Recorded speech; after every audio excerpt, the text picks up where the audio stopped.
Assalamualaikum warahmatullahi wabarakatuh. Halo teman-teman, kami dari kelompok 1 mata kuliah Hukum Jaminan kelas C.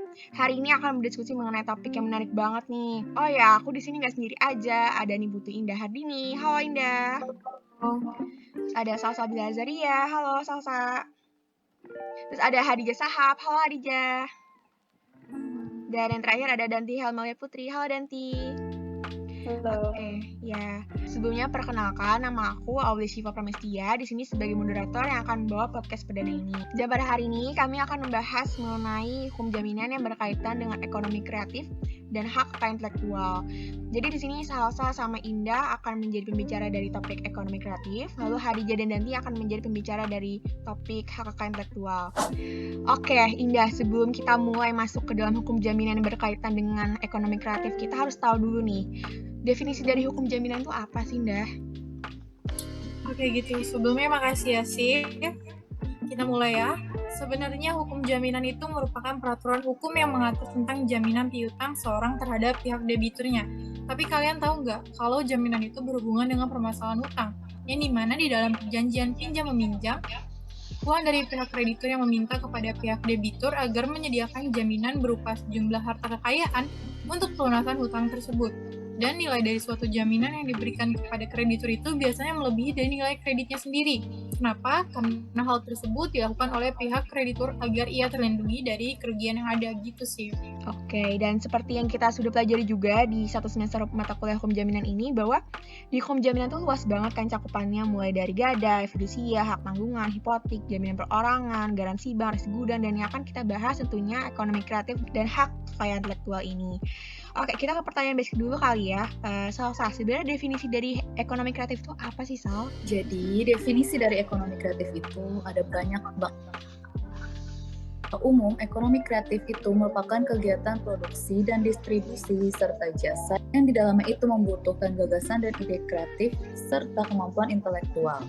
Yang dimana dapat dikatakan kalau ekonomi kreatif itu merupakan proses perekonomian yang menggunakan nilai kreativitas. Nah guys, di dalam Undang-Undang Nomor 24 Tahun 2019 tentang ekonomi kreatif juga dijelaskan bahwa ekonomi kreatif adalah perwujudan nilai tambah dari kekayaan intelektual yang bersumber dari kreativitas manusia yang berbasis warisan budaya, ilmu pengetahuan, dan atau teknologi. Wah, baru definisinya aja tuh udah terdengar seru banget ya. Nah, iya banget tuh Sif. Dan juga menurut Kementerian Perdagangan Indonesia, ekonomi kreatif itu adalah ada beberapa upaya pembangunan ekonomi secara berkelanjutan melalui berbagai kreativitas dengan iklim perekonomian yang berdaya saing dan juga memiliki cadangan sumber daya yang terbuka gitu. Oke guys, seperti topiknya akan dibahas, kita akan pelan-pelan nih membahas mengenai haki atau hak kekayaan intelektual. Sebelum kita akan masuk ke dalam sesi hukum jaminan yang berhubungan dengan haki, diketahui bahwa sebenarnya penting nggak sih ekonomi kreatif itu memiliki haki? Penting banget sih sebenarnya Sif. Berdasarkan Undang-Undang Nomor 24 Tahun 2009 tentang ekonomi kreatif yang dijelaskan di dalam PP Nomor 24 Tahun 2002 yang akan memberikan nilai tambah untuk mendorong ekonomi kreatif itu sendiri yang berdaya saing tinggi dan terlindungi secara hukum, di mana pemerintah memberikan penghargaan, penghormatan, rasa aman, dan tentunya perlindungan hukum yang digunakan sebagai pengingat akan semangat yang nantinya dapat menghasilkan karya-karya yang inovatif. Tentunya dengan adanya PP nomor 24 ini akan melindungi para pelaku ekonomi kreatif dari adanya pelanggaran hak kekayaan intelektual di masyarakat. Dan penting juga nih untuk para pelaku ekonomi kreatif ini untuk memahami hak kekayaan intelektual itu sendiri atas produk kreativitas yang dimiliki, karena hal ini bisa dijadikan sebagai jaminan untuk mendapatkan pembiayaan baik di perbankan maupun industri pembiayaan non-perbankan. Itu sih. Oke, nah berarti penting banget kan ya produk yang dihasilkan dari para pelaku ekonomi kreatif ini untuk memiliki hak kekayaan intelektual. Tetapi, kalau ini menjadi suatu hal yang penting, kenapa pada data yang ada di Kementerian Pariwisata dan Ekonomi Kreatif itu masih sedikit, sekitar 90% pelaku ekonomi kreatif yang belum memiliki hak kekayaan intelektual? Itu kenapa, Sal? Jadi gini sih, hal ini yang menjadi tugas dari Kementerian Pariwisata dan Ekonomi Kreatif untuk terus melakukan sosialisasi dan edukasi kepada masyarakat Indonesia. Menteri Pariwisata dan Ekonomi Kreatif Indonesia, yaitu Bapak Sandiaga Uno, menyatakan bahwa di Kementerian Parekraf telah melakukan program fasilitasi kekayaan intelektual, mulai dari sosialisasi dan fasilitasi pendaftaran kekayaan intelektual, sosialisasi dan fasilitasi pendaftaran indikasi geografis produk-produk yang memiliki keunggulan karena adanya faktor geografis. Dan ada juga pelatihan dari para training of trainer, di mana di kelas hak kekayaan intelektual ini diadakan untuk komunitas ekonomi kreatif dan juga di institusi-institusi pendidikan. Oke guys, tapi apakah dengan adanya PP nomor 24 tahun 2022 ini menjadi suatu prioritas dari Kementerian Parekraf untuk mensosialisasikan bahwa sebenarnya industri kreatif itu harus memiliki hak kekayaan intelektual? Itu benar gak sih, Indah? Jadi sebenarnya gini ya, Sif. Kepemilikan hak kekayaan intelektual ini masih rendah di Indonesia, sehingga pemerintah mengadakan fasilitasi pendaftaran, yang dimana semua biayanya akan ditanggung oleh Kementerian Parekraf itu sendiri. Dan pemerintah sudah menyiapkan perangkat-perangkat pendukung sebagai kelengkapan dari adanya pemberlakuan PP tersebut. Sehingga dengan adanya sosialisasi kepada masyarakat, syarat-syarat dalam pengajuan pembiayaan berbasis kekayaan intelektual ini sendiri sudah ditetapkan dalam pasal 7 PP nomor 24. Ini mulai dari proposal sampai ke surat pencatatan. Karena begitu sudah didaftarkan ke HKI. Ini akan bernilai ekonomi dan nantinya akan mampu menciptakan pendapatan yang akan memenuhi kewajiban untuk membayar kembali kredit tersebut. Gitu sih. Ya, benar banget yang dikatakan Indah. Dan hal ini dapat dijadikan objek jaminan hutang SIF. Jadi, ada jaminan fidusia dan ada hak tagih dalam kegiatan ekonomi kreatif dalam bentuk kontrak. Tentunya dengan adanya SDM yang lebih siap dan database yang lebih kuat, Indonesia akan mampu untuk mendapatkan peluang tersebut. Oke guys, seru banget ya ternyata ekonomi kreatif ini. Dan dimana dengan adanya peningkatan kontribusi ekonomi kreatif yang menunjukkan adanya kenaikan signifikan dari tahun ke tahun. Terima kasih kepada Indah dan Salsa yang sudah membagikan ilmu dan sudah berdiskusi bersama juga. Ya, sama-sama Sif. Ya, sama-sama Sif.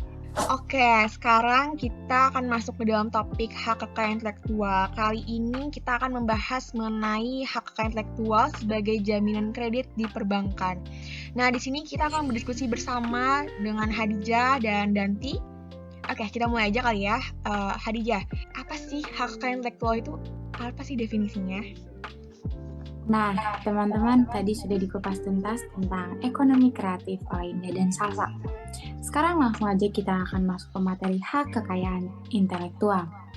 Nah, sebelumnya kita harus mengetahui apa sih hak kekayaan intelektual yang sering kita singkat atau dengar HKI. Nah, jadi HKI adalah hak yang timbul untuk melindungi hasil olah pikir dan atau seseorang yang menghasilkan suatu produk atau proses yang memiliki kegunaan bagi manusia. Dan HKI ini termasuk ke dalam benda bergerak yang tidak berwujud atau intangible. Nah, sebagaimana diatur dalam pasal 499 KUHP Perdata, yang berarti hak kekayaan intelektual adalah benda bergerak atau sesuatu yang dapat dialihkan, termasuk seperti jual beli, dilisensikan, dihibahkan, bahkan diwasiatkan kepada pihak yang berwenang menerimanya. Nah, biasanya terkait dengan definisi selalu ada nih para ahli yang menjabarkan definisi menurut mereka. Nah, salah satunya mungkin bisa disebutkan dan dijelaskan oleh Danti. Oke, makasih Dija. Mungkin teman-teman di sini belum pada tahu nih definisi hak kekayaan intelektual menurut para ahli. Jadi di sini ada pendapat dari ahli yang pertama itu bernama Peter Mahmud Marzuki, yang dimana hak kekayaan intelektual itu adalah hak suatu yang timbul dari karya intelektual seseorang yang mendatangkan keuntungan material. Lalu itu ada juga yang kedua menurut Jumhana dan R. Jubaidillah, yaitu di mana hak kekayaan intelektual sebagai hak yang berasal dari kegiatan kreatif manusia yang diekspresikan kepada halayak umum dan dalam berbagai bentuknya, yang memiliki manfaat serta berguna dalam menunjang kehidupan manusia. Oke teman-teman, sebagaimana yang kita ketahui bahwa pemerintah telah mengeluarkan PP nomor 24 tahun 2022 tentang peraturan pelaksanaan Undang-Undang nomor 24 tahun 2011 tentang ekonomi kreatif, yang dimana salah satunya itu mengatur skema berbasis kekayaan intelektual atau KI. Nah, Sebelumnya di dalam diskusi bersama Indah dan Salsa tadi kita sempat menyinggung mengenai PP ini. Tapi kita bisa bahas lagi kali ya guys. Jadi sebenarnya ketika kita membicarakan PP nomor 24 ini, sebetulnya Hadijah, apa aja sih yang ada di dalam PP nomor 24 ini? Nah, jadi gini sih, hal pertama yang ada di PP nomor 24 tahun 2022 tentang peraturan pelaksanaan Undang-Undang nomor 24 tahun 2019 tentang ekonomi kreatif ini ada fasilitas skema pembiayaan berbasis KI. Nah, jadi pemerintah itu memfasilitasi skema pembiayaan berbasis KI melalui lembaga keuangan dan lembaga non-keuangan. Fasilitas skema pembiayaan ini terdiri dari dua hal. Yang pertama adalah pemanfaatan kekayaan intelektual yang bernilai ekonomi, dan yang kedua adalah penilaian kekayaan intelektual.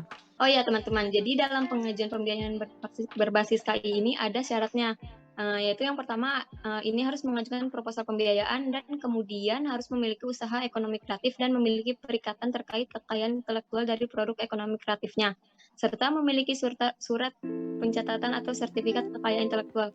Terus ya teman-teman, dalam pengajuan pembiayaan ini juga harus ada prosedurnya ya, yang dimana ada verifikasi usaha, verifikasi legalitas kekayaan intelektual, penilaian kekayaan intelektual, dan pencairan dana serta penerimaan pengembalian dana. Wah, jadi dalam pengajuan pembiayaan berbasis kekayaan intelektual itu berarti nggak bisa serta-merta misalnya kita punya produk ekonomi kreatif nih. Secara langsung kita bisa dapetin hak paten atau hak milik ya. Nah, sebenarnya KI itu bisa nggak sih dijadikan sebagai objek jaminan, Hadijah? Bisa sih, tapi kekayaan intelektual itu tetap berlaku. Tetapi kekayaan intelektual ini bukan menjadi hal utama sih. Nah, jadi KI ini menjadi pelengkap dari jaminan yang konvensional. Jadi dengan adanya PP nomor 24 ini, seperti apa sih yang membedakan kekayaan intelektual ini bisa menjadi objek jaminan? Nah, berarti ada bentuk dan syarat dari kekayaan intelektual sebagai objek jaminan dong. Kira-kira itu apa aja sih, Danti? Jadi gini sih, jadi bentuk kekayaan intelektual sebagai basis jaminan utang itu dia harus berbentuk jaminan fidusia atau KI-SIF. Terus adanya kontrak dalam kegiatan ekonomi kreatif dan atau hak tagih dalam kegiatan ekonomi kreatif. Hal ini seperti yang dilakukan oleh Lembaga Manajemen Kolektif Nasional, di mana lembaga ini mempunyai hak tagih atas kegiatan ekonomi kreatif itu sendiri.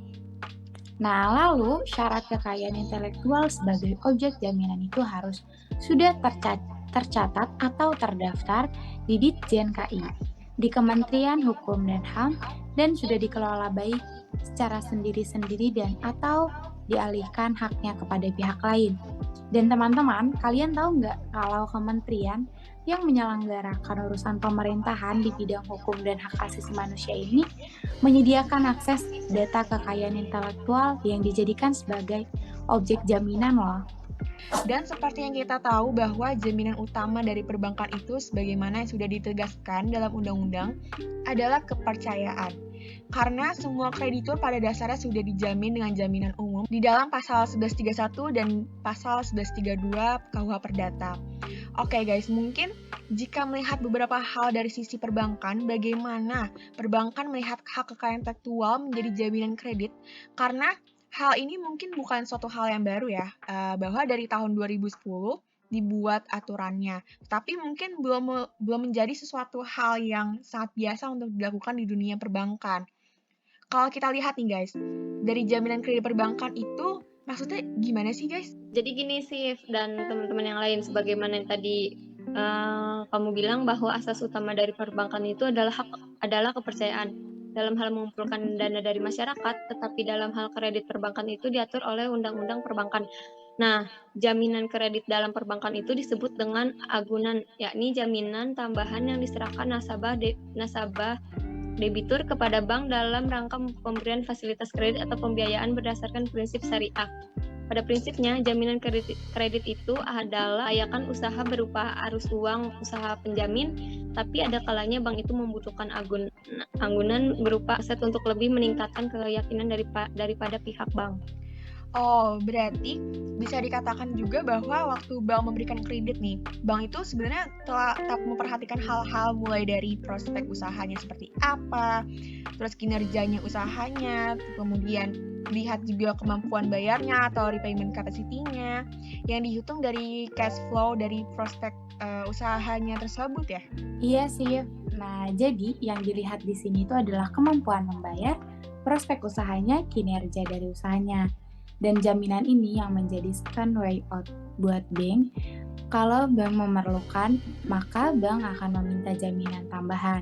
Nah, ini yang mungkin perlu dilihat bahwa dalam undang-undang sudah diatur dari syarat agunan diantaranya itu punya nilai ekonomis, yaitu yang dapat dinilai dengan uang dan dapat diuangkan. Lalu kepemilikannya dapat dipindah tangankan dengan mudah, dan yang terakhir dapat dimiliki secara keseluruhan berdasarkan hukum, di mana pemberi pinjaman punya hak untuk melikuidasi jaminan tersebut. Nah, misalnya kalau kita lihat nih, HKI sebagai jaminan kredit di perbankan itu ada nggak sih jenis atau bentuk-bentuknya gitu, Danti? Ada sih, jadi pada dasarnya kredit perbankan itu dapat terbagi menjadi dua bentuk. Yang pertama itu ada kredit produktif dan kedua itu kredit konsumtif. Yang dimana kalau kredit produktif ini adalah kredit yang digunakan untuk properti atau modal usaha dalam rangka mendapatkan atau menghasilkan uang kembali. Kemudian di kredit produktif ini memang mewajibkan adanya jaminan atau agunan. Berbeda dengan kredit konsumtif, seperti kartu kredit, KT, ada segala macamnya itu tidak menggunakan jaminan. Nah guys, kalau kita lihat jaminan yang dijaminkan itu adalah hak kekayaan intelektual, bahwa sudah ada lembaga penilai yang dimana bank perlu mempelajari bagaimana bank menghitung kebutuhan kredit dan komponen apa saja yang perlu dihitung. Lalu bagaimana bank menghitung valuasi kekayaan intelektual sebagai objek pembiayaannya.